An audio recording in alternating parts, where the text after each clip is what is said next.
my dear students, I am Prerna, your home science mentor. I welcome you all my YouTube channel Home Science Junction. So student आप सभी का मेरी आज की class में स्वागत है। जल्दी से मेरे साथ सेशन में जुड़ जाएंगे, सेशन को लाइक शेयर करेंगे। आज की क्लास में आपको मैं कराने वाली हूँ फिर से कुछ अच्छे अच्छे क्वेश्चंस जो आपके लिए बहुत ज्यादा यूजफुल रहेंगे for UGC net exam, TGT PGT exam. तो चलिए स्टूडेंट आज की क्लास को शुरू करते हैं और देखते हैं आज के क्वेश्चन क्या रहने वाले हैं। पहला क्वेश्चन आपके सामने है स्टूडेंट। क्वेश्चन दिया गया है, ध्यान से देखिएगा क्वेश्चन को। क्वेश्चन आपके सामने है, give the correct sequence for manufacturing process of linen yarn. आपको बताना है कि जो लिनन होता है, लिनन आप लोग जानते हैं, इसको फ्लेक्स के नाम से भी जानते हैं और ये एक नेचुरल फाइबर होता है। नेचुरल में भी एक सेलुलोजिक फाइबर होता है, ठीक है ना, जो कि सन के पौधे के तने से प्राप्त किया जाता है। तो आपको यहाँ पे इस लिनन की मैन्युफैक्चरिंग का जो सही सीक्वेंस है वो आपको बताना है। एंड ये मैं आपको बता दूं कि यूजीसी नेट एग्जाम में जो सीक्वेंस होते हैं या प्रोसेस होते हैं, ऐसे क्वेश्चंस बहुत ज्यादा आते हैं। तो यहाँ पे आपको लिनन की मैन्युफैक्चरिंग का सीक्वेंस बताना है। मुझे बताइए कि क्वेश्चन का आंसर यहाँ पे क्या बनेगा। एंड यहाँ पे आपको एक बात और बता देती हूँ कि 4 स्टेप दिए गए हैं, breaking, hackling, retting and spinning. So breaking का मतलब होता है तंतु को तोड़ना, है ना, जो आपका तंतु तंतु कह लीजिए, हाँ, तंतु को तोड़ना, ठीक है ना। एंड देन हैकलिंग का मतलब होता है कि लकड़ी के एक चाकू से जो तना है उससे छाल को अलग किया जाता है। रेटिंग के प्रोसेस में गलाया जाता है, जो कि कई विधियों से होता है, जैसे कि भाप के माध्यम से गलाना, है ना, ओस के माध्यम से गलाना, बहते पानी में गलाना, रासायनिक विधि से गलाना, है ना। सो आपका ये मेथड होते हैं। एंड स्पिनिंग में कताई होती है, यानी कि तंतु को ऐठन दी जाती है और उसे एक क्या बनाया जाता है, धागे में परिवर्तित किया जाता है, ठीक है ना। ये आपके स्टेप्स होते हैं। अब यहाँ पे आपको इस क्वेश्चन का आंसर बताना है। आंसर यहाँ पे क्या बनेगा स्टूडेंट, ऑप्शन नंबर डी, यानी कि पहले रेटिंग होती है, पहले गलाते हैं, फिर ब्रेकिंग करते हैं, फिर हैकलिंग करते हैं और लास्ट में स्पिनिंग करते हैं। तो ऐसे क्वेश्चंस को करने के लिए हमें ना जनरली एलिमिनेशन लगाना चाहिए। तो यहाँ पे ये 2 ऑप्शन को आप एलिमिनेट करोगे, क्योंकि स्पिनिंग या तो यहाँ लास्ट में दिया है या यहाँ लास्ट में दिया है। सो आंसर तो दोनों में से एक ही होगा। आपको इस बेसिस पे 2 आंसर को एलिमिनेट करने में काफी मदद मिलेगी। चलिए नेक्स्ट क्वेश्चन ध्यान से देखते हैं स्टूडेंट। क्वेश्चन क्या दिया गया है भाई, क्वेश्चन आपके सामने है। क्वेश्चन है, arrange in correct sequence the monitoring and evaluation process of a national nutrition programme. आपको क्या करना है, जो राष्ट्रीय पोषण कार्यक्रम है कि उसकी निगरानी और मूल्यांकन की जो प्रक्रिया है उसे सही क्रम में व्यवस्थित करना है। आज की क्लास के क्वेश्चन जनरली यूजीसी नेट को डेडिकेट करके मैंने तैयार किए हैं। So arrange in correct sequence the monitoring and evaluation process of a national nutrition programme. भाई जो आपका नेशनल न्यूट्रिशन प्रोग्राम है उसमें मॉनिटरिंग और इवेल्युएशन का जो प्रोसेस होता है उसके सही सीक्वेंस आपको लगाने हैं।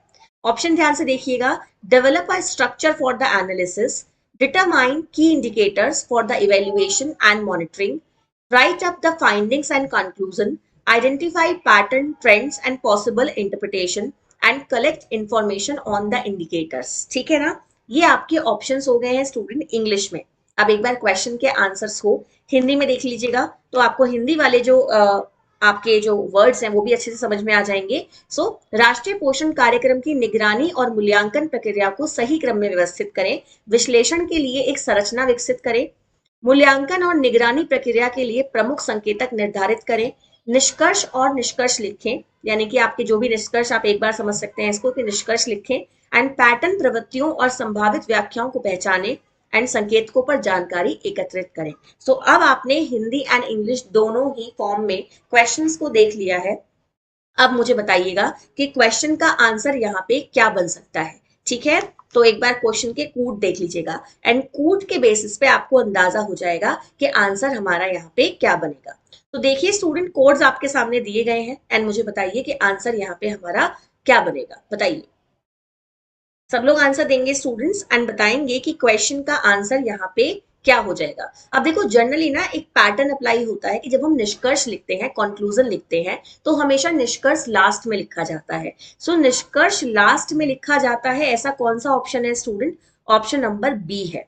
और यही बेसिस पे आप आंसर लगा देंगे बी, क्योंकि एलिमिनेशन हमने लगा दिया, बाकी कहीं भी ऐसा नहीं दे रखा था। सब जगह या तो यहाँ ऑप्शन शुरू में दिया हुआ है, यहाँ ऑप्शन शुरू में दिया हुआ है सी, यहाँ ऑप्शन यहाँ पे दिया हुआ है। सो ये तो वैसे ही नहीं होंगे, कभी भी शुरू में निष्कर्ष तो लिखा नहीं जाता, तो ये दो तो आप पहले ही एलिमिनेट कर दोगे, एंड तीसरा भी एलिमिनेट हो जाएगा ऑल बिकॉज ऑफ ये। यहाँ पर देखिएगा, सो क्वेश्चन का आंसर बन जाएगा ऑप्शन नंबर बी।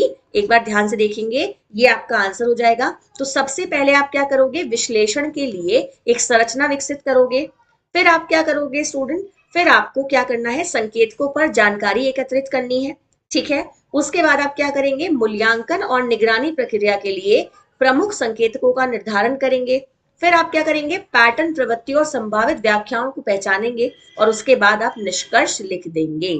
ये आपका पैटर्न यहाँ पे फॉलो होगा, ठीक है ना। तो एक बार ध्यान से देख लीजिएगा, AEBDC ये हमारा यहाँ पे पैटर्न चलेगा, ठीक है ना। पहला हो जाएगा ए, दूसरा हो जाएगा बी, ठीक है ना। देखिए ध्यान से देखिए, आपने अच्छे से इसको देखा है, समझा है। तो आपको हिंदी एंड इंग्लिश लैंग्वेज का कोई बैरियर नहीं बनाना, जैसे आपको समझ में आए वैसे आप कर सकते हैं, ठीक है ना। चलिए ध्यान से देखिए एक बार, देन आपका क्या हो जाएगा स्टूडेंट, देन हमारा ये वाला हो जाएगा, ठीक है। देन हमारा क्या हो जाएगा, ये वाला हो जाएगा, देन हमारा ये वाला हो जाएगा, देन हमारा ये वाला हो जाएगा। सो ये पैटर्न आप फॉलो करेंगे, ये आपका जो स्ट्रक्चर है ये फॉलो होगा न्यूट्रिशन प्रोग्राम के इवेल्युएशन एंड आपकी मॉनिटरिंग के लिए, ठीक है। चलिए स्टूडेंट्स आगे ध्यान से देखते हैं, नेक्स्ट क्वेश्चन क्या दिया गया है। क्वेश्चन देखो आपके सामने है, क्वेश्चन काफी अच्छा है। Order sequentially the element in the process of listening. आपको पता है जो सुनने की प्रक्रिया होती है उसके भी चरण होते हैं, तो आपको सुनने की प्रक्रिया के जो चरण है उन्हें सही सीक्वेंस में लगाना है। एक बार क्वेश्चन देख लीजिएगा, order sequentially the elements in the process of listening.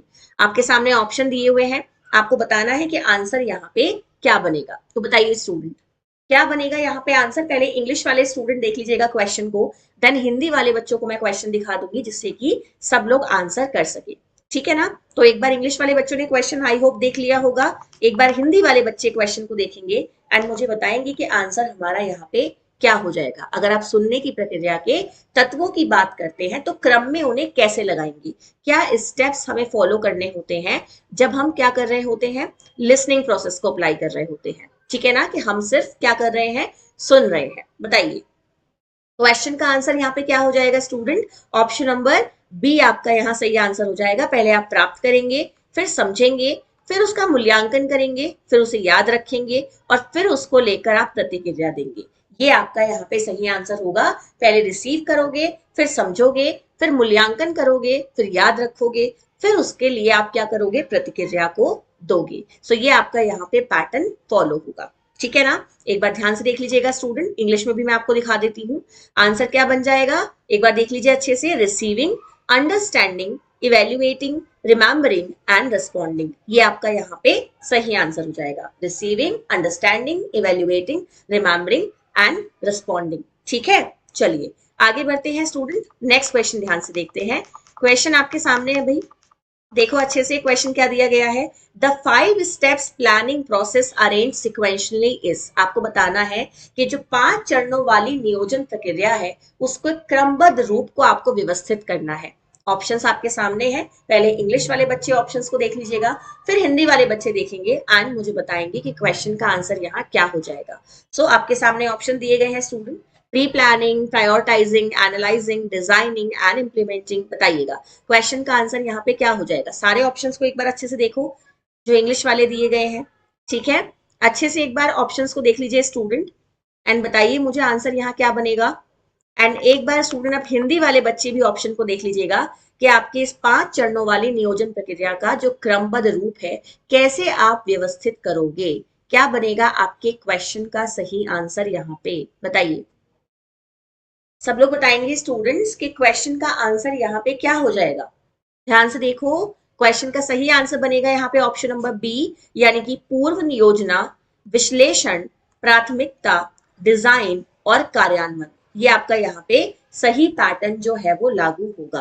पहले पूर्व योजना होगी, फिर विश्लेषण होगा, फिर प्राथमिकता होगी, फिर डिजाइनिंग होगी, फिर कार्यान्वयन होगा। ये पैटर्न आपका यहाँ पे फॉलो किया जाएगा। एक बार इंग्लिश में देख लीजिए स्टूडेंट आंसर को, एंड आंसर हो जाएगा बी। पहले प्री प्लानिंग करोगे, फिर एनालाइजिंग करोगे, फिर प्रायोरिटाइजिंग करोगे, फिर डिजाइन करोगे और फिर उसे इंप्लीमेंट करोगे। सो ऐसे क्वेश्चन को याद करने की एक ट्रिक बता देती हूँ कि जनरली ऐसे क्वेश्चन में प्लानिंग से बात शुरू होती है, और उसके बाद एनालिसिस होके खत्म इम्प्लीमेंटेशन पे होती है। सो इम्प्लीमेंटेशन पे खत्म होगी, प्लानिंग से शुरू होगी।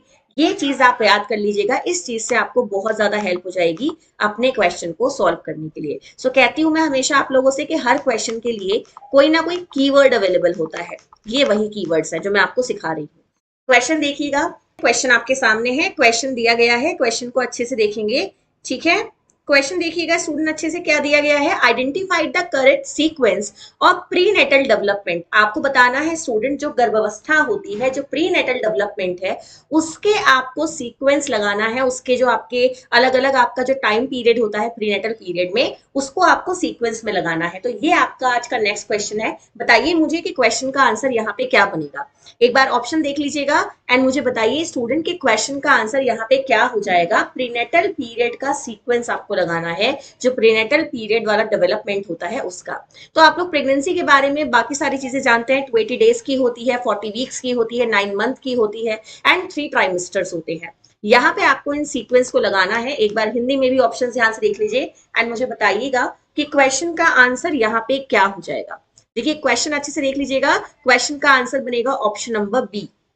ठीक है, डिम की अवधि, भ्रूण की अवधि, और इसको हिंदी में भी आप कई बार एम्ब्रियो को भ्रूण के नाम से ही जानते हैं। सो आपका ये दोनों भ्रूण, भ्रूण को आप ऐसे मत कंसीडर कीजिएगा, आप इनको इंग्लिश वाली फॉर्म को अगर हिंदी में भी देखेंगे एग्जाम में तो वैसे ही आपको आंसर यहाँ पे लगाना होगा। ठीक है ना, तो एक बार आप ध्यान से देख लीजिएगा, आंसर नंबर बी आपका यहाँ पे सही आंसर हो जाएगा। ठीक है, यानी कि आपका सही आंसर बनेगा period of ovum, then period of embryo, then period of foetus. ये आपका यहाँ पे सही आंसर हो जाएगा। ठीक है ना, अच्छे से देख लीजिएगा, period of ovum, period of embryo and period of foetus, ये आपका यहाँ पर सही आंसर बन जाएगा। ठीक है, चलिए आगे बढ़ते हैं।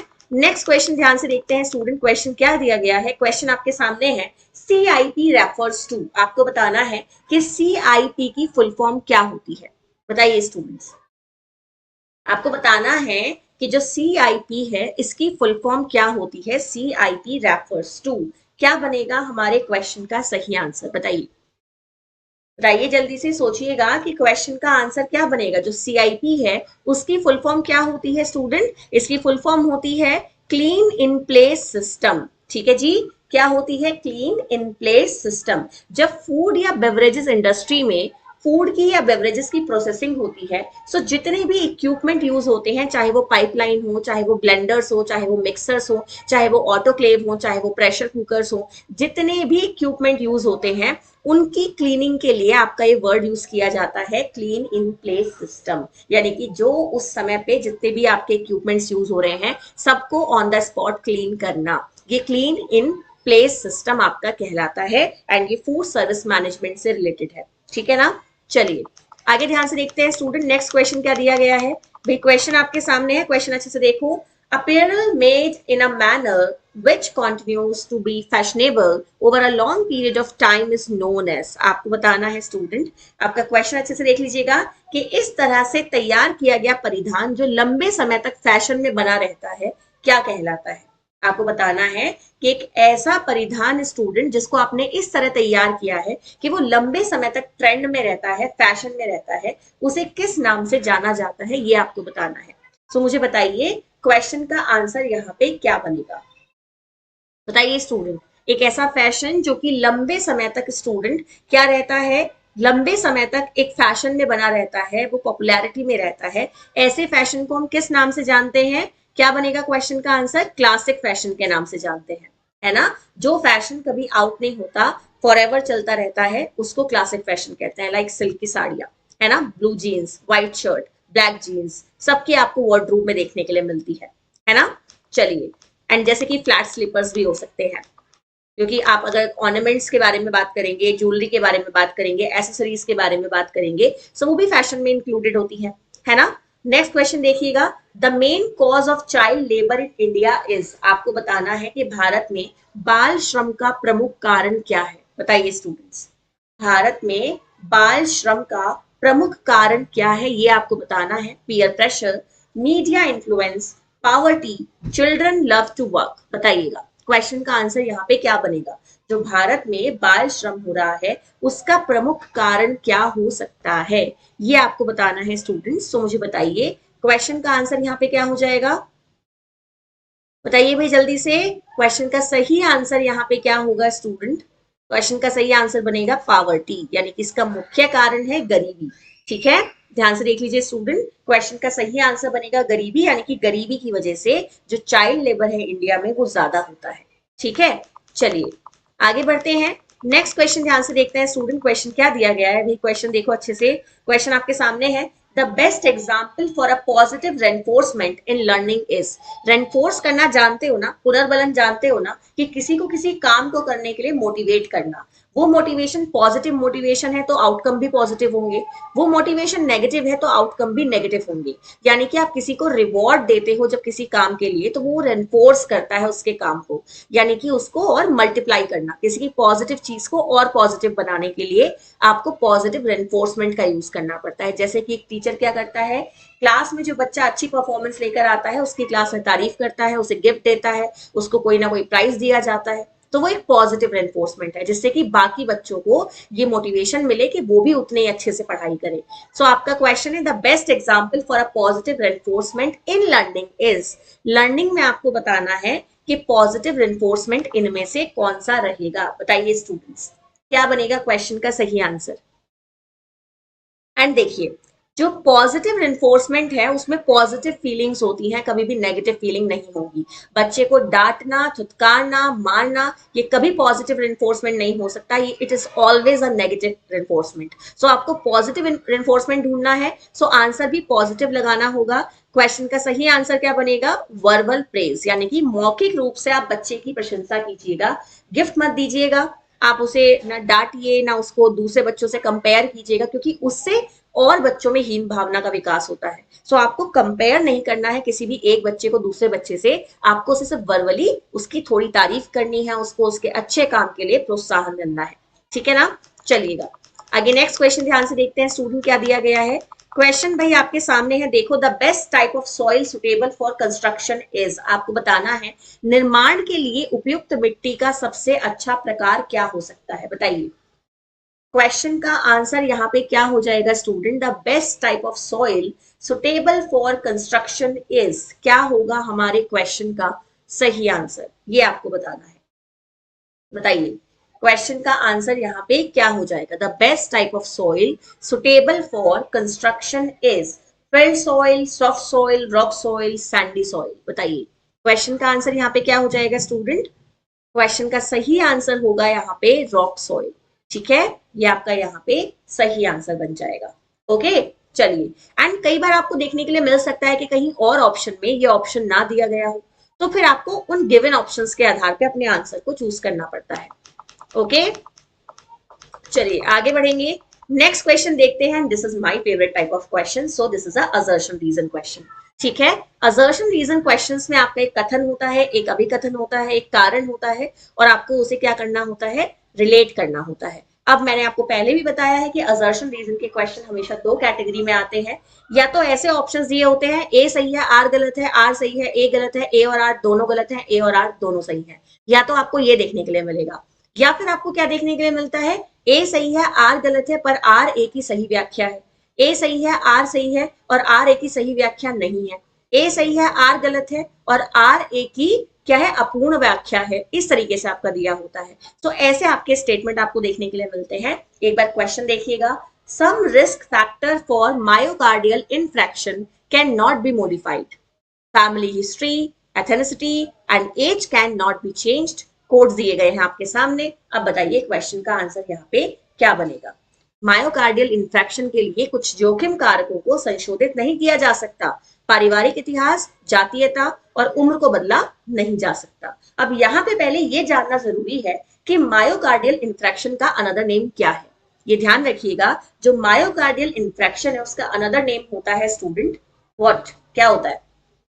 Heart attack. Okay, myocardial infraction को हार्ट अटैक के नाम से भी जानते हैं, क्योंकि एक एक्यूट आपकी कार्डियोवास्कुलर डिसीज है। ठीक है ना, यानी कि हृदय से संबंधित बीमारी है जो कि एक्यूट फॉर्म में होती है, यानी कि ऑल ऑफ सडन होती है। ठीक है ना, सो आपको बताना है यहाँ पे। अब क्वेश्चन को रिलेट करने की कोशिश करो, है ना, रिलेट करो स्टूडेंट क्वेश्चन को कि मायोकार्डियल इंफ्रैक्शन के कुछ ऐसे जोखिम कारक हैं जिन्हें आप बदल नहीं सकते, और वो जोखिम कारक आपके नीचे दिए गए हैं कि पारिवारिक इतिहास, जातीयता और उम्र, इसे बदला नहीं जा सकता। सो अभी जो मैं आपको एग्जाम्पल दे रही थी, आंसर आपका वही सही बनेगा कि ए और आर दोनों सही हैं और सही व्याख्या है, क्योंकि ये जो आपके सामने यहाँ पे ऑप्शंस दिए गए हैं, ये वही ऑप्शंस हैं कि भाई आप कुछ कारणों को बदल नहीं सकते, और वो कारण कौन से हैं वो नीचे बता दिए गए हैं कि किसी का पारिवारिक इतिहास, किसी की जातीयता, किसी की उम्र को बदला नहीं जा सकता। तो यही आपके क्वेश्चन का यहाँ पे सही आंसर हो जाएगा। सो जब भी आपको इस तरीके का कूट दिखेगा ना, सही स्पष्टीकरण है, सही स्पष्टीकरण नहीं है, तो 100% इस चीज के चांसेस रहेंगे कि जो दो स्टेटमेंट दिए हुए हैं या तो वो बिल्कुल अलग हैं, और या फिर उनमें कोई कॉमन चीज है जो आपस में उन्हें जोड़े हुए है, जिसकी वजह से आंसर आपका ऑप्शन में वो मेंशन है। सो हमेशा ऐसे क्वेश्चन को ट्रिक के साथ सॉल्व कीजिएगा, तो डेफिनेटली मार्क्स पक्के आएंगे, है ना। नेक्स्ट क्वेश्चन देखिएगा, असर्शन रीजन का क्वेश्चन है। A straight piece of fabric attached to a curved edges will look bulky and untidy. The elasticity of a true bias permits good stretchability, thus it gives a flat and smooth finish when attached to a curved edges. Edges पता है क्या होता है? Edges word काफी ज्यादा use होता है clothing and textile में एंड अपीयरल डिजाइनिंग में। सो एजेस को हम कहते हैं किनार, किनार भी नहीं कह सकते, कोने कह सकते हो। जो कपड़े के कोने होते हैं ना, उन्हें एजेस कहा जाता है। यानी कि मान लीजिए एक दुपट्टा है, सो दुपट्टे में इस तरीके से जो आपके वो फ्रिल फ्रिल से लटके रहते हैं एक तरफ को, वो आपके एजेस कहलाते हैं, ठीक है ना।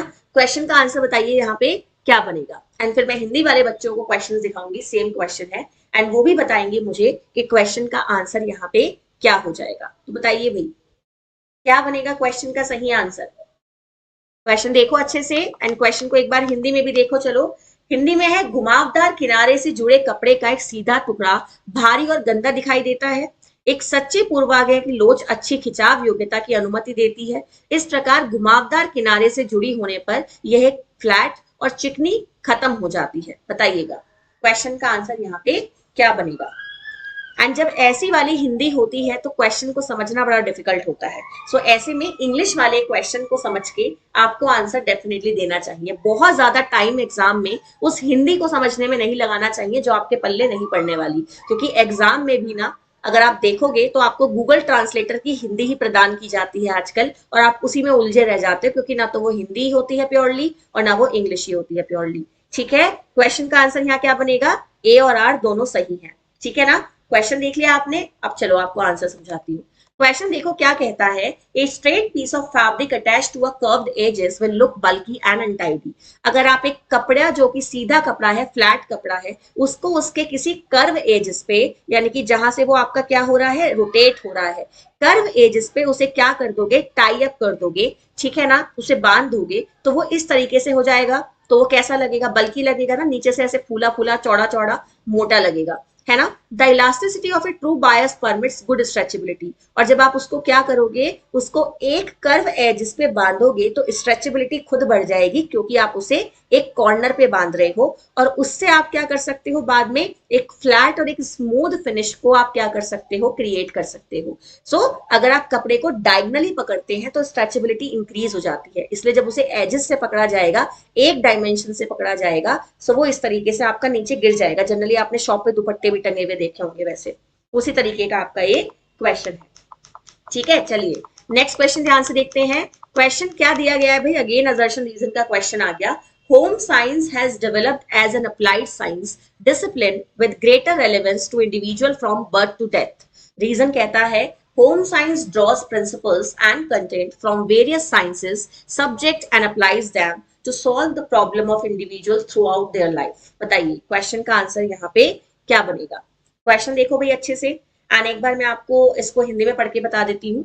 गृह विज्ञान जन्म से मृत्यु तक व्यक्तियों के लिए अधिक प्रासंगिक के साथ एक व्यवहारिक विज्ञान अनुशासन के रूप में विकसित हुआ है। कारण ये कहता है स्टूडेंट के गृह विज्ञान विभिन्न विज्ञान विषयों से सिद्धांतों और सामग्री को आकर्षित करता है और उन्हें अपने पूरे जीवन में व्यक्तियों की समस्याओं को हल करने के लिए लागू करता है। बताइए क्वेश्चन का आंसर यहाँ पे क्या हो जाएगा। क्वेश्चन आप पहले दोनों लैंग्वेजेस में अच्छे से देख लो कि गृह विज्ञान क्या करता है, ये बताया गया है। गृह विज्ञान जन्म से मृत्यु तक व्यक्तियों के लिए अधिक प्रासंगिकता के साथ एक व्यवहारिक विज्ञान अनुशासन के रूप में विकसित हुआ है। कारण ये कहता है कि गृह विज्ञान विभिन्न विज्ञान विषयों से सिद्धांतों और सामग्रियों को आकर्षित करता है और उन्हें अपने पूरे जीवन में व्यक्तियों की समस्याओं को हल करने के लिए लागू करता है। तो बेसिकली रीजन ये कहता है कि जो गृह विज्ञान है उसमें आर्ट एंड साइंस सबके सब्जेक्ट्स को मिला के जो मटेरियल है उसे इंक्लूड किया गया है, जिससे कि लोग अपने जीवन की, व्यक्तिगत जीवन की जो समस्याएं हैं उनको, व्यक्तिगत समस्याओं को सुलझा सके। ये आपका क्वेश्चन कहता है। अब एक बार इसकी कोड देख लीजिएगा एंड बताइए मुझे कि क्वेश्चन का आंसर यहाँ पे क्या बनेगा।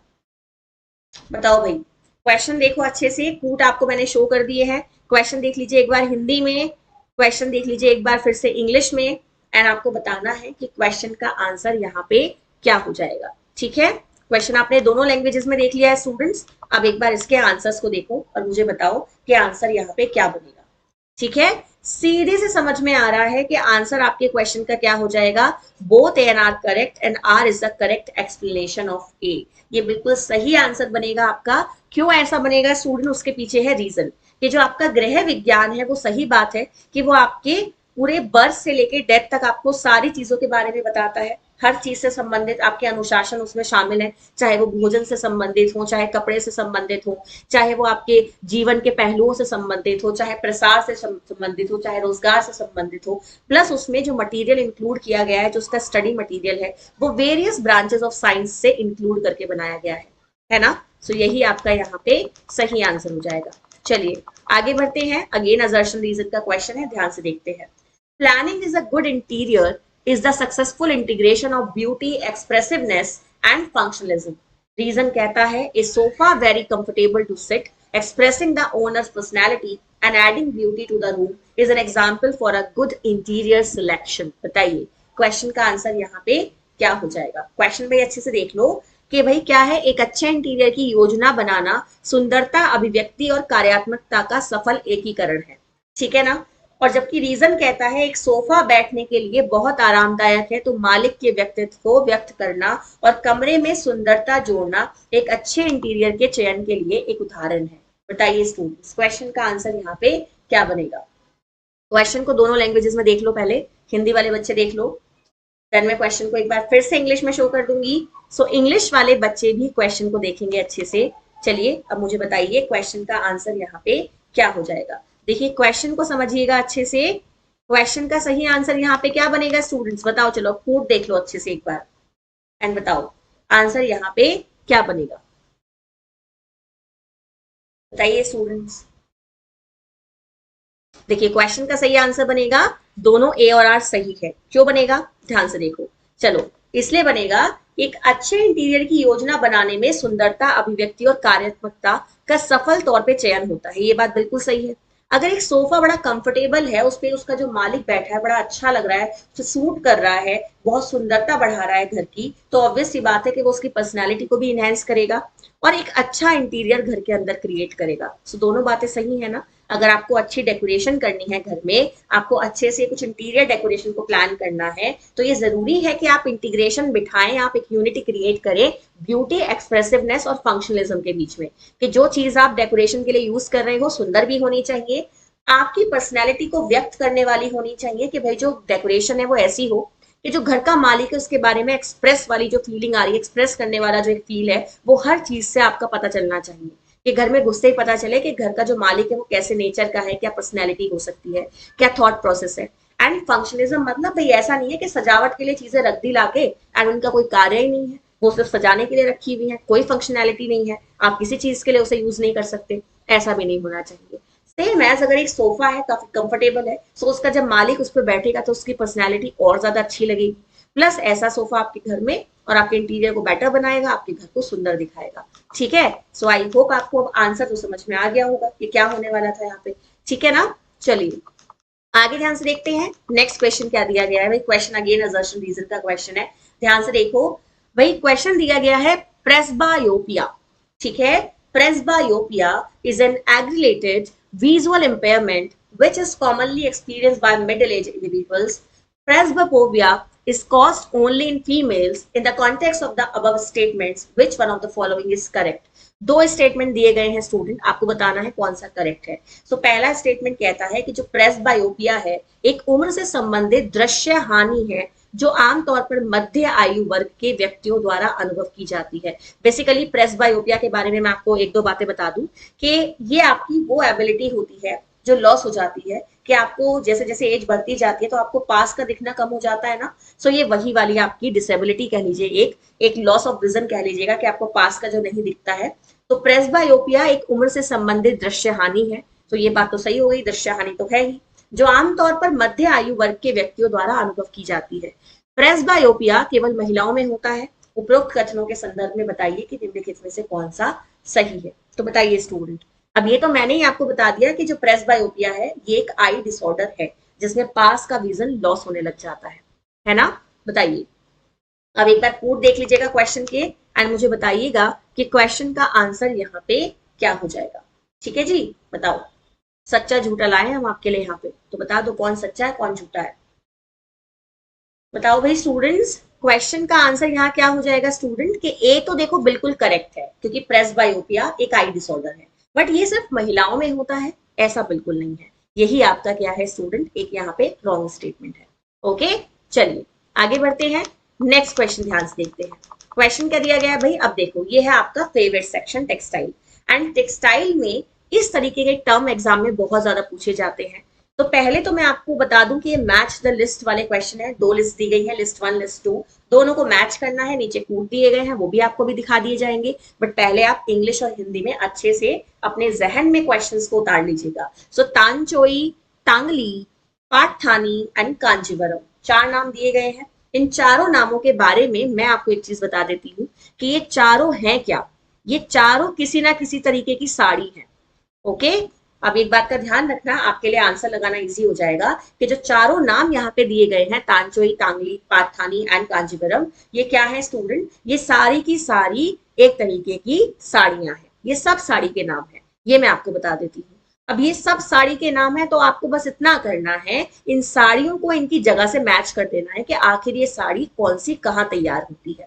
ठीक है जी, बताइए क्वेश्चन का आंसर यहाँ पे क्या बनेगा, ये आपको बताना है। अब इसके बारे में आपको कुछ कुछ बातें मैं भी बता देती हूँ, जैसे कि तानचोई के बारे में बात करते हैं। सो तानचोई जो है स्टूडेंट, ये सिल्क से तैयार होने वाली साड़ी है।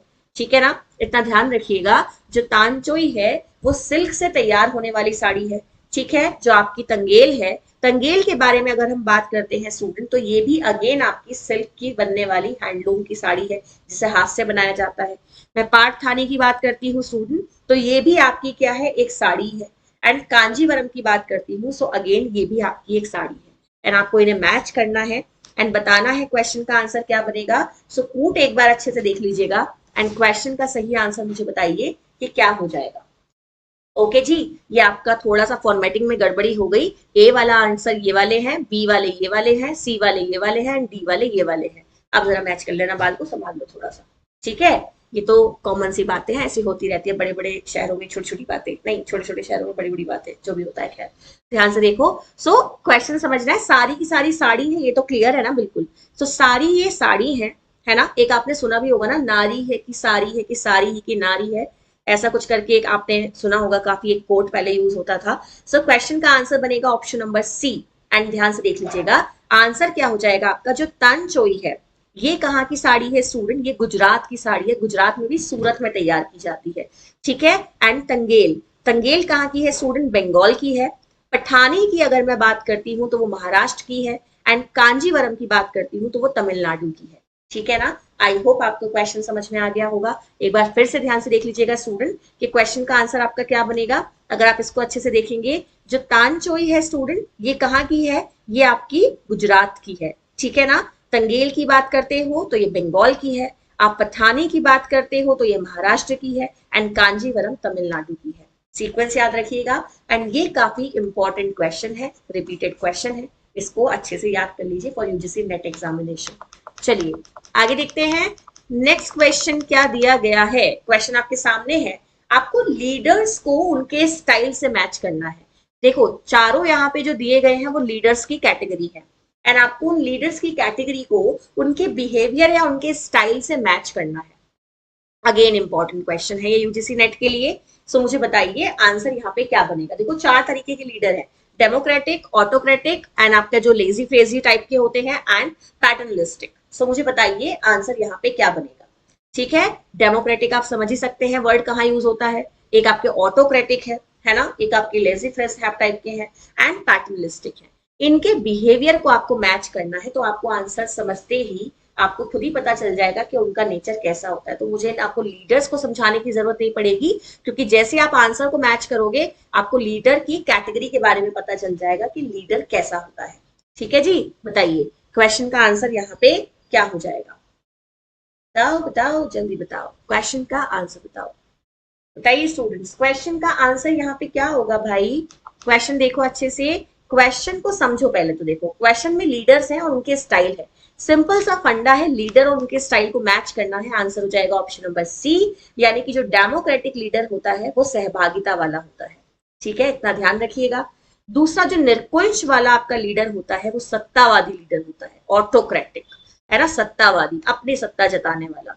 ठीक है, जो आपका हस्तक्षेप वाला लीडर होता है वो स्वतंत्रता देता है, जाओ भाई, लेजी वेजी टाइप का लीडर है, जो मन में आए करते रहो, है ना। एंड जो पितृ सत्तात्मक होता है वो एक सहायक लीडर होता है। तो आई होप आपको क्वेश्चन क्लियर हो गया होगा, है ना। एक बार ध्यान से देख लीजिएगा, आप क्वेश्चन को अच्छे से समझ सकते हैं। डेमोक्रेटिक लीडर कैसा होता है? पार्टिसिपेटिव। ठीक है। ऑटोक्रेटिक लीडर कैसा होता है स्टूडेंट हमारा? ऑथोरिटेरियन होता है, अपनी सत्ता दिखाने वाला, कंट्रोल में रखने वाला। ये बेचारे महाराज हमारे फ्री टाइप के होते हैं, सबको फ्री रखना चाहते हैं। एंड ये सपोर्टिव होते हैं, पैटर्नलिस्टिक वाले सपोर्टिव वाले होते हैं। चलिए आगे बढ़ते हैं। नेक्स्ट क्वेश्चन ध्यान से देखते हैं क्या दिया गया है। अगेन मैच वाला क्वेश्चन है, लिस्ट 1 एंड 2 है, दोनों को मैच करना है।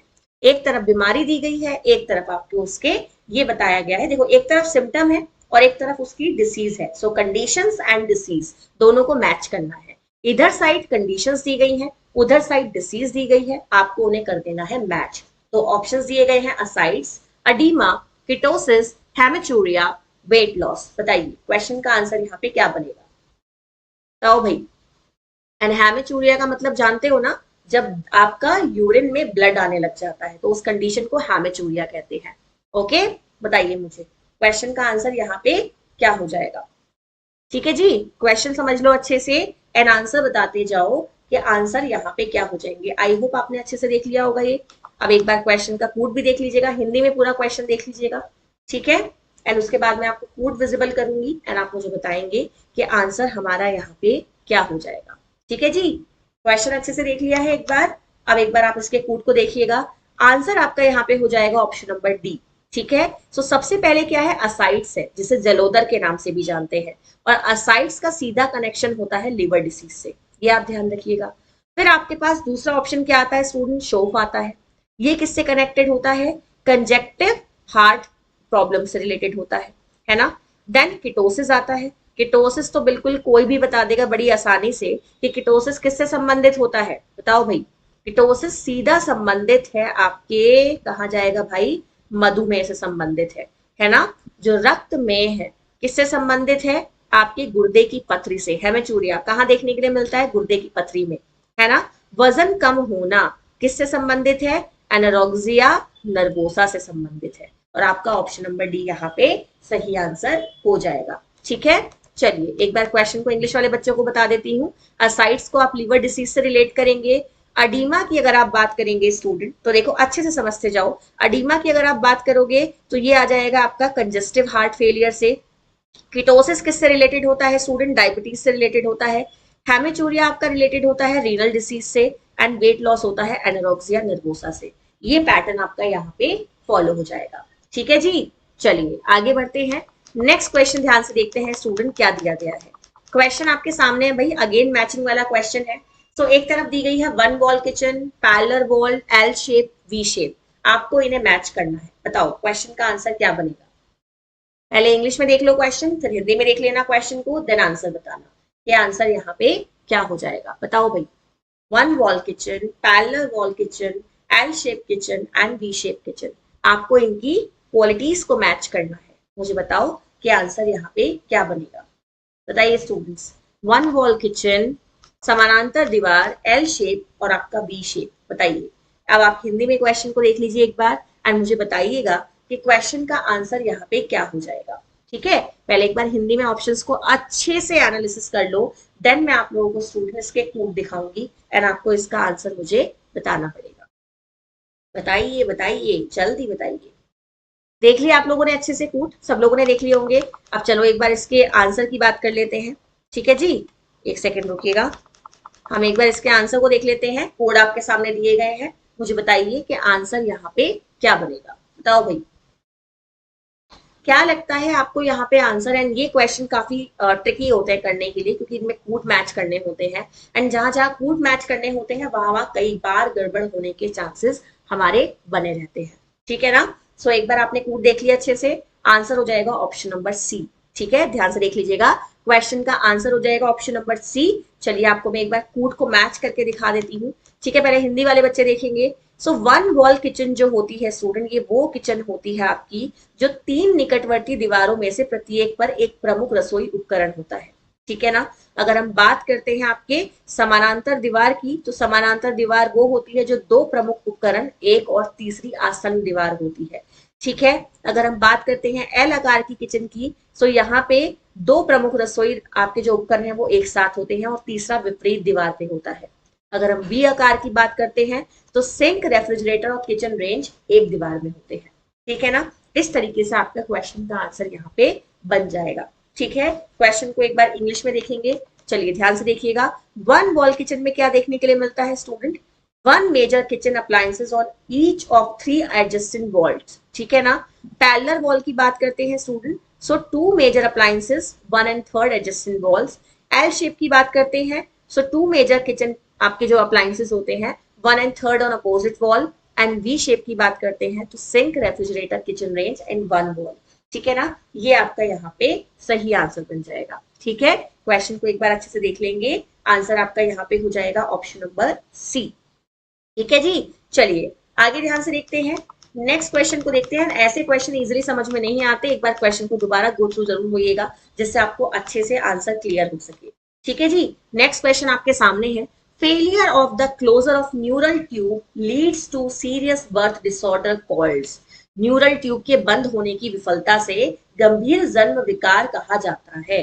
कौन सा गंभीर जन्म विकार है जो बच्चों में देखने के लिए मिलता है जब उनकी न्यूरल ट्यूब जो है वो बंद हो जाती है ना, बंद होती है न्यूरल ट्यूब, उसकी वजह से कौन सा डिसऑर्डर बच्चे में देखने के लिए मिलता है, ये आपको बताना है। एंड यहाँ पे मैं आपको एक बात और बता देती हूँ स्टूडेंट कि ये जो आपका यहाँ पे जिस क्वेश्चन का आंसर बनेगा उसका रिलेशन कहीं ना कहीं फोलिक एसिड से होता है। ठीक है, क्योंकि आप लोग जानते हो कि आपकी न्यूरल ट्यूब के बनने के लिए आपका जो ब्रेन है और आपका जो स्पाइनल कॉर्ड है दोनों रिस्पॉन्सिबल होते हैं। एंड उसके लिए बहुत जरूरी है फोलिक एसिड।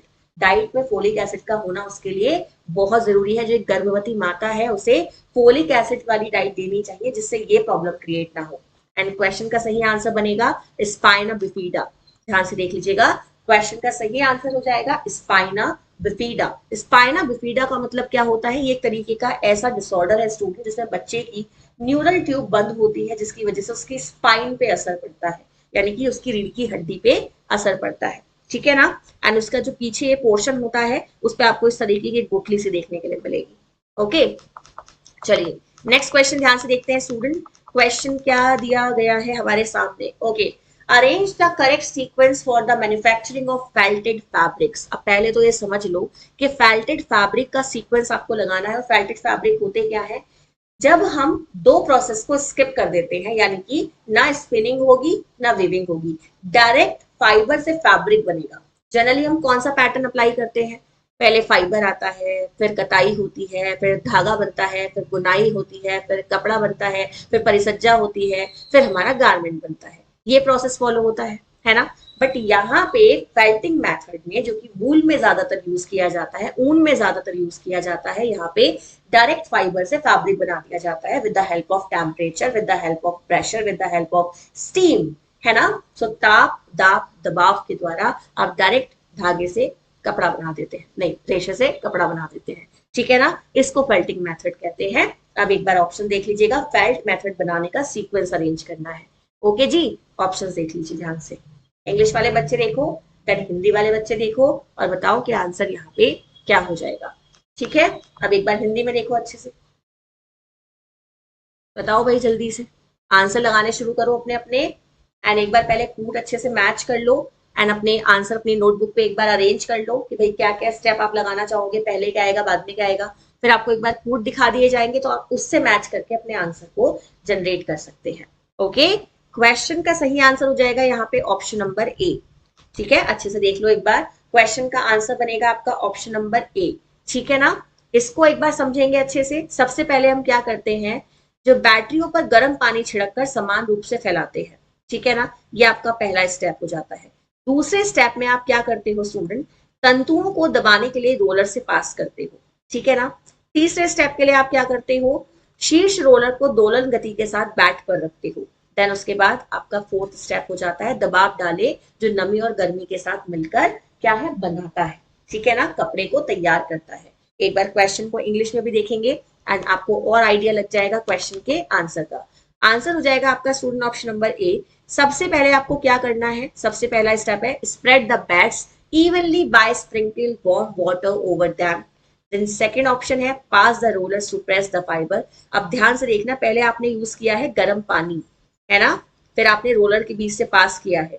थर्ड स्टेप में क्या करोगे, rest the top roller on the bat with an oscillations motion, यानी कि अब प्रेशर पड़ेगा, है ना। And the last one is exert the pressure that combines with moisture and heat, and moisture और हीट के साथ कंबाइन कर दोगे। तो ये ध्यान रखना कि फेल्टिंग मेथड में ताप, दबाव और आपकी भाप, तीनों चीजों का यूज किया जाता है। ठीक है, इतना हम ध्यान रखेंगे। क्वेश्चन को अच्छे से याद कर लीजिएगा। चलिए क्वेश्चन को एक बार दोबारा देखते हैं स्टूडेंट। नेक्स्ट क्वेश्चन हमारे सामने क्या है भाई, क्वेश्चन देखो, बड़ा अच्छा क्वेश्चन है। The steps to be followed in an educational video production are, एक शैक्षणिक वीडियो उत्पादन में पालन किए जाने वाले कदम कौन से हो सकते हैं, ये आपको बताना है। Evaluation, scripting, planning, recording and editing. Editing समझते हो ना, हम फोन में वीडियोस एडिट करते हैं। स्क्रिप्टिंग मतलब हम अपनी जो स्क्रिप्ट तैयार करते हैं लिखने के लिए, बोलना जो होता है हमें, उसे स्क्रिप्टिंग कहते हैं, है ना। सो मुझे बताइएगा क्वेश्चन का आंसर यहाँ पे क्या बनेगा। आपको एक एजुकेशनल वीडियो प्रोडक्शन करना है, उसके स्टेप्स आपको अरेंज करने हैं। सो मुझे बता दो आंसर क्या बनेगा। ओके, चलो बताओ जल्दी से, क्या हो जाएगा स्टूडेंट क्वेश्चन का सही आंसर। आई होप आपने क्वेश्चन तो अच्छे से देख लिया होगा। अब एक बार कूट भी अच्छे से देखो एंड बताओ कि आंसर यहाँ पे क्या बनेगा। ठीक है जी, आंसर अच्छे से देखेंगे, आंसर बनेगा ऑप्शन नंबर सी। सबसे पहले क्या होता है, सबसे पहले योजना बनाई जाती है। जहां ये योजना वर्ड होगा ना, ये सबसे पहला ही होगा, तो ये ध्यान रखिएगा, योजना बनाई जाएगी, फिर स्क्रिप्ट लिखी जाएगी, है ना, पटकथा, स्क्रिप्ट लिखी जाती है। उसके बाद क्या होता है स्टूडेंट, उसके बाद हम करते हैं रिकॉर्डिंग। ठीक है जी, फिर क्या होती है, रिकॉर्डिंग होती है। देन आप क्या करते हो, उसे रिकॉर्डिंग को एडिट करोगे भाई, है ना, रिकॉर्ड करिए कोई चीज तो एडिट भी करनी पड़ेगी। एडिट करने के बाद आप उसको इवेल्युएट करेंगे, यानी कि फिफ्थ स्टेप आपका ये हो जाएगा। आई होप आपको क्वेश्चन समझ में आ रहा होगा, है ना। सबसे पहले आप प्लानिंग करोगे, प्लानिंग करने के बाद आप क्या करोगे, स्क्रिप्ट लिखोगे, स्क्रिप्ट लिखने के बाद आप रिकॉर्डिंग करोगे, रिकॉर्डिंग के बाद आप एडिटिंग करोगे, देन आप इवेल्युएटिंग करोगे। ठीक है, ये स्टेप आपके फॉलो होते हैं when you are making a video on educational topics. ठीक है जी, चलिए आगे बढ़ते हैं। नेक्स्ट क्वेश्चन ध्यान से देखते हैं क्या दिया गया है। क्वेश्चन अगेन फिर सीक्वेंस लगाने का है। विच sequence most accurately represent the scientific method approach. अब ये क्वेश्चन है रिसर्च का, कि रिसर्च में अगर रिसर्च को आप एक साइंटिफिक मेथड कहते हो तो क्या स्टेप्स फॉलो होंगे। देखो मैं आपको हमेशा कहती हूँ, एग्जाम में दो क्वेश्चन आते हैं, एक आता है रिसर्च प्रोसेस को डायरेक्टली लगाने के लिए, एक आता है आपके साइंटिफिक प्रोसेस के तौर पे रिसर्च के स्टेप्स लगाने के लिए। तो जहां भी रिसर्च में दो वर्ड देखने के लिए मिलते हैं, वो हमेशा समझ जाना कि काफी सही क्वेश्चंस होगा, लेवल भी अच्छा होगा एंड आपको कई बार आंसर भी समझने में मदद करेगा। कि रिसर्च हमेशा सिस्टमैटिक और साइंटिफिक होती है। मैं हमेशा कहती हूँ एस याद रखना, आपका सिस्टमैटिक एंड साइंटिफिक होती है रिसर्च। ठीक है जी, चलिए ऑप्शन ध्यान से देख लीजिएगा, आपका क्वेश्चन है। अब आपको यहाँ पे अरेंज करने हैं आंसर को। एक बार आंसर हिंदी में देखिएगा एंड मुझे बताइए कि आपका कौन सा आंसर यहाँ पे सही हो जाएगा। ऑलरेडी स्टेप्स लगे हुए हैं, पर कुछ सही है एक गलत, मतलब सारे आपके गलत नहीं है, तीन गलत है एक सही है, वही आपको पहचानना है कि जो सही वाला है वो कौन सा है। ठीक है ना, कौन सा अनुक्रम वैज्ञानिक विधि दृष्टिकोण का सबसे सटीक रूप से प्रतिनिधित्व करता है, ये आपको बताना है। तो मुझे बताइए आंसर यहाँ पे क्या बनेगा। ओके जी, चलिए आई होप आप क्वेश्चन देख रहे होंगे अच्छे से। आंसर मुझे बताइए स्टूडेंट्स, आंसर हमारा यहाँ पे क्या हो जाएगा, ऑप्शन नंबर डी। सबसे पहले समस्या को परिभाषित करेंगे, फिर परिकल्पना को मान्य करेंगे, फिर डेटा कलेक्ट करेंगे एंड देन व्याख्या कर देंगे, है ना। सो मैं आपको पहले भी बताई हूँ कि रिसर्च कब से स्टार्ट होती है, when you are identifying a problem. ये ध्यान रखिएगा कि रिसर्च की शुरुआत ही होती है प्रॉब्लम के आइडेंटिफिकेशन से। सो प्रॉब्लम अगर नहीं है तो रिसर्च नहीं हो सकती। इसलिए ध्यान रखिएगा कि रिसर्च स्टार्ट ही तब होती है जब हम प्रॉब्लम को डिफाइन करते हैं। तो डिफाइन करने से पहले तो आइडेंटिफाई करना पड़ता है ना। ये भी ध्यान रखिएगा कि प्रॉब्लम सिलेक्शन के भी स्टेप्स होते हैं। पहले आप प्रॉब्लम का एरिया ढूंढते हो, फिर उसमें सब एरिया ढूंढते हो, फिर प्रॉब्लम का एक स्टेटमेंट तैयार करते हो, फिर प्रॉब्लम को आइडेंटिफाई करते हो, फिर उसका क्या करते हो, एक प्रॉपर फॉर्मुलेशन करते हो। तो बहुत लंबी कहानी चलती है। ठीक है जी। So define problem, validate hypothesis, and then क्या होगा students, data collection and interpretation. ठीक है जी। चलिए आगे बढ़ते हैं। नेक्स्ट क्वेश्चन ध्यान से देखते हैं स्टूडेंट क्या दिया गया है। अगेन फिर से एक क्वेश्चन है, अच्छा सा क्वेश्चन है, which of the following sequence is correct in counselling. आपको काउंसलिंग के जो स्टेप्स होते हैं उनका सही सीक्वेंस बताना है। बताइए क्वेश्चंस का आंसर आपका क्या बनेगा। क्वेश्चन देखो अच्छे से, which of the following sequence is correct in counselling.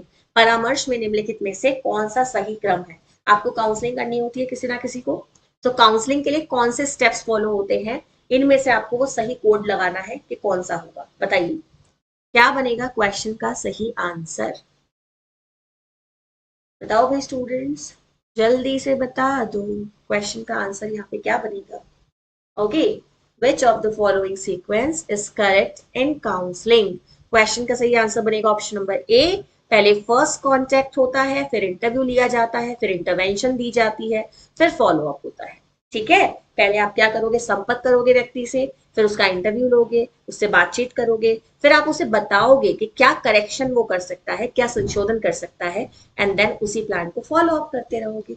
ठीक है जी। चलिए आइए आज का लास्ट क्वेश्चन ध्यान से देखते हैं क्या दिया गया है। क्वेश्चन आपके सामने है स्टूडेंट्स। क्वेश्चन है, give the correct sequence of plans to be prepared while planning for a residential building. अगर आप अपने लिए एक आवासीय भवन की योजना बनाना चाहते हो तो उसके लिए कौन कौन से सही क्रम होंगे वो आपको सीक्वेंस में अरेंज करने हैं। देखो क्रम तो सारे सही होंगे जब सारे दिए गए हैं, क्योंकि कूट का क्वेश्चन है। बस आपको अरेंज करना है सीक्वेंस में। तो बताइए मुझे आंसर क्या होगा। ऑप्शन दिया गया है, floor plan, service layout, elevation plan, site plan, landscape plan, cross section and perspective plan. बताइए क्वेश्चन का आंसर क्या बनेगा। बताओ भाई जल्दी से।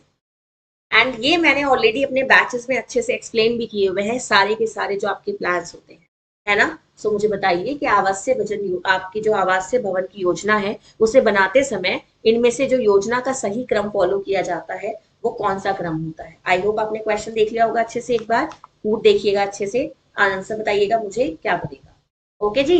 देखो क्वेश्चन का सही आंसर की अगर हम बात करते हैं, थोड़ा इंपॉर्टेंट क्वेश्चन है ये, इसको आंसर को भी याद कर लीजिए। चलिए आपको मैं ही बता देती हूँ, क्वेश्चन का आंसर बनेगा ऑप्शन नंबर सी।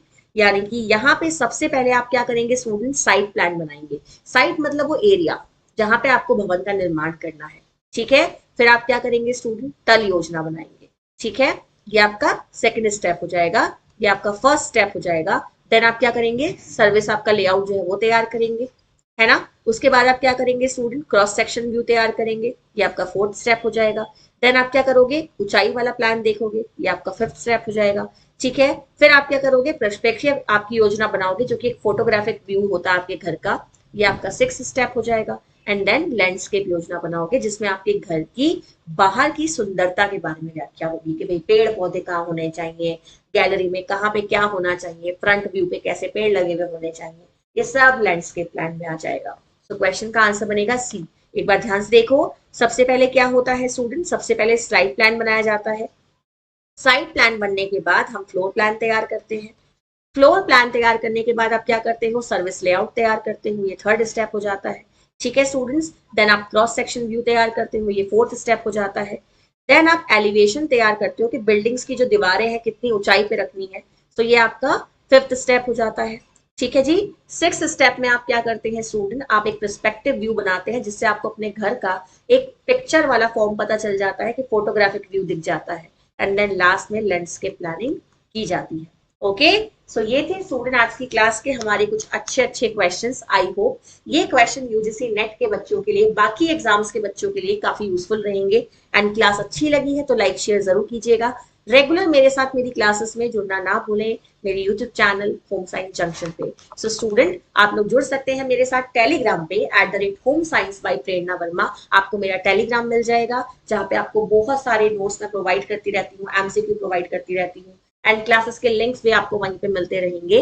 प्लस आप लोग मुझे फॉलो कर सकते हैं इंस्टाग्राम पे होम साइंस जंक्शन, जहाँ पे आपको छोटी छोटी वीडियोस मिलेंगी। आपको क्वेश्चंस के आपको कई सारे एक तरीके से छोटे वीडियोस मिल जाएंगे, जिन पे आप अपने सही आंसर को टेस्ट करके देख सकते हैं। ठीक है, सो बाय स्टूडेंट्स, टेक केयर, फिर से मिलते हैं, गुड नाइट, टाटा।